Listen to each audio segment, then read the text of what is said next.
அது இனமையும் கருமையும் கொண்ட மொழி, இளமையும் அழிவையும் கொண்ட மொழி, உலகிலேயே தொன்மையான மொழி என்று சிறப்பும் அதற்கு உண்டு.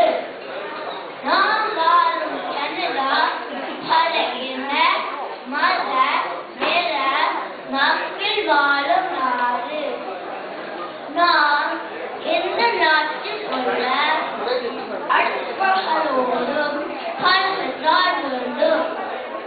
அவர்களுடன் ஆங்கிலத்தில் உரையாடத்தான் வேண்டும். நமது முதல் மொழி கூட ஆங்கிலம்தான்.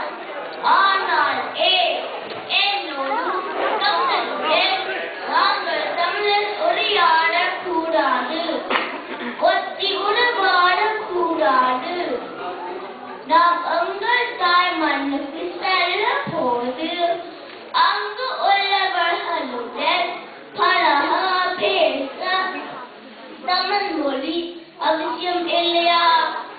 என் பண்பாட்டை நாம் அறிய தமிழ் மொழி தேவையில்லவா?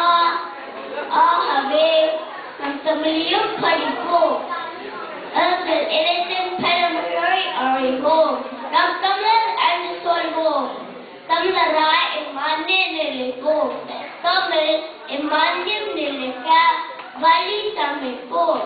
நன்றி, வணக்கம்.